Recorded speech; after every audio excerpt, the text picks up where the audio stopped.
पुराना शहर पुलिस थाना अंतर्गत आने वाले अनीकट परिसर में उस समय सनसनी फैल गई जब परिसर में एक राहगीर को नरकंकाल दिखाई दिया। घटना की सूचना पुलिस को मिलने पर पुलिस घटनास्थल पहुंची थी। इस नरकंकाल को लेकर उपस्थित नागरिक विविध तर्क वितर्क लगा रहे थे।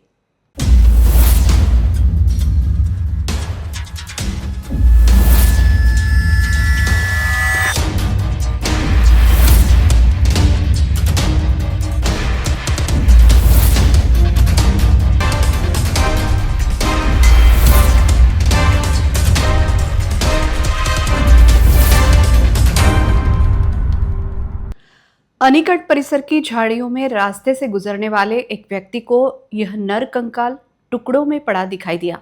परिसर में वार्ता फैलते ही आसपास के लोगों की भीड़ जुट गई थी। घटना की जानकारी मिलते ही पुराना शहर पुलिस स्टेशन के थानेदार नितिन लेवरकर अपने सहयोगी कर्मचारियों के साथ घटनास्थल पहुंचे थे। इस नर कंकाल को लेकर उपस्थित नागरिक विविध तर्क वितर्क लगा रहे थे। कंकाल के जबड़े, दांत, थोड़ी, दोनों हाथ पैरों की बड़ी हड्डियां परिसर में पड़ी थी। नागरिक आशंका जता रहे थे कि किसी व्यक्ति की हत्या कर शव परिसर में फेंका गया हो। पुलिस ने फॉरेंसिक टीम को बुलाकर साक्ष्य एकत्रित किए। तत्पश्चात पुलिस ने कंकाल के टुकड़ों को एकत्रित कर एक बोरी में बंद कर जांच के लिए उसे अस्पताल रवाना किया। इस घटना को लेकर पुराना शहर पुलिस स्टेशन के थानेदार नितिन लेवरकर ने जानकारी दी।